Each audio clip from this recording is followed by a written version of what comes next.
महाराज जी, कश्मीर के पूर्व सीएम गुलाम नबी आज़ाद इन्होंने बयान दिया है कि पहले सारे मुसलमान हिंदू थे। इसके ऊपर थोड़ा प्रकाश डालिए। श्री सीताराम। गुलाम नबी आज़ाद साहब ने जो कहा है वो बहुत जिम्मेदारी पद पे रहे, मुख्यमंत्री रहे हैं, और उन्होंने जो बात कही है वो बहुत सालों से अंदर थी, वो जुबा पे आ गई क्योंकि वो जानते हैं और सब लोग जानता है, लेकिन कुछ राजनीति के चलते हुए ये बात ऊपर नहीं आती। लेकिन मैं पूरी जिम्मेदारी से कहता हूँ, मैं इस्लाम को पढ़ा। इस्लाम क्या है? इस्लाम एक ईश्वर को मानने वाला यानी एकेश्वरवाद है। ला इलाहा इल्लल्लाह मोहम्मद रसूलुल्लाह पहला कलमा है, उसके सिवा कोई माबूद नहीं है, यानी वो ईश्वर है। अब बात आती है अब इस कि गुलाम नबी आज़ाद ने कहा है, ठीक है, 1400-1500 साल तो हो गया इस्लाम स्थापन हो गया। पहले फाउंडर कौन? मोहम्मद साहब, जिन्होंने इस्लाम की नींव रखी। इस्लाम जो बनाया है वो एक शांति का मज़हब बनाया है, अमन का मज़हब है, धर्म नहीं है, अमन का मज़हब है। इस्लाम में बहुत कुछ लेने लायक है। अभी इस्लाम में अभी कुछ दिनों के बाद उसके अंदर 26 आयतें जो लगाई है वो जात जात जात के नाम पे है। इसीलिए कुछ कट्टरतावादी लोग, देखो भारत में जब आक्रांतकारी आए थे तो क्या लाखों की संख्या में थोड़ी आए थे, थोड़े से आए थे। हमारे लोग को अपना बना के उन्होंने अपने मज़हब को बढ़ाया। देखो छत्रपति शिवाजी महाराज के समय में भी अब देखेंगे तो कई मुसलमान सेवक थे, अच्छे अच्छे पदों पे उनको शिवाजी महाराज ने रखा था। क्यों रखा था? क्योंकि वो हिंदू थे। क्यों रखा? महाराज ने कहा कि आप जिसको भी मानते हो उसको मानो, क्योंकि आखिर तो पूजा ही है ना, पद्धति है ना, वो पूजा ही करने का है। क्योंकि उर्दू जो शब्द, उर्दू भाषा जो है वो उल्टा है। अब मैं आपको बताता, वो किसको मानते हैं? अल्लाह।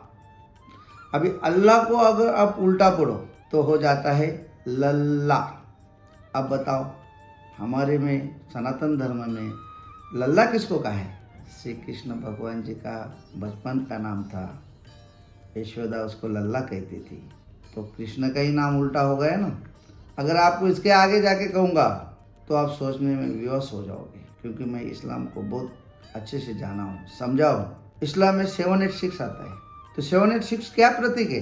देखो, कृष्ण जो बांसुरी बजाता था, उस बांसुरी के स्वर कितने हैं? 7 आ गया।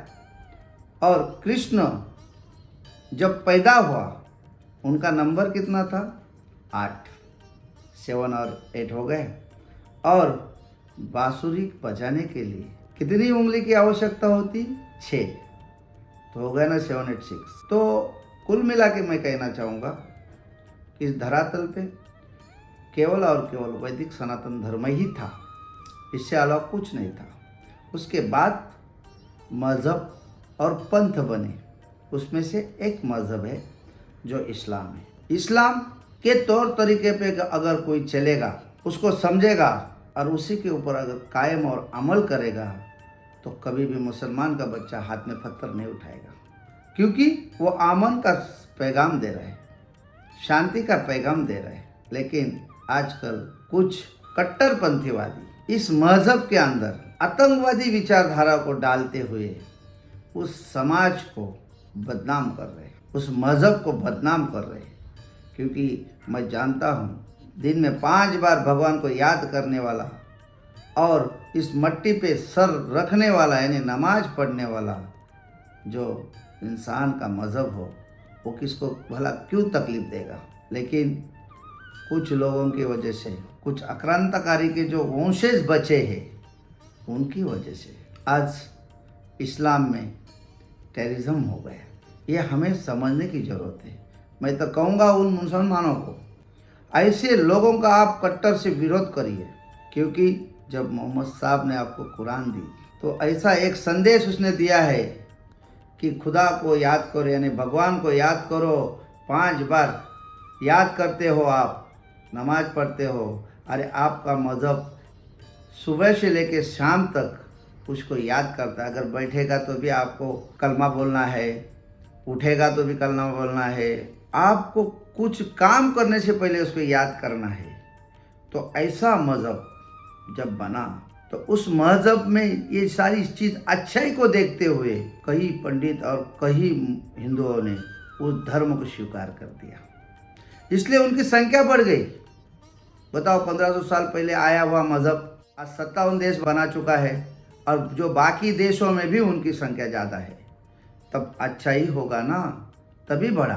तो उन लोगों को, मुल्ला मौलवियों को भी आगे आना चाहिए और यही बात को दोहराना चाहिए कि हम सब सनातनी है और सनातन पे ही हमारा विश्वास है, क्योंकि सनातन है तो सब कुछ है और सनातन नहीं तो कुछ भी नहीं।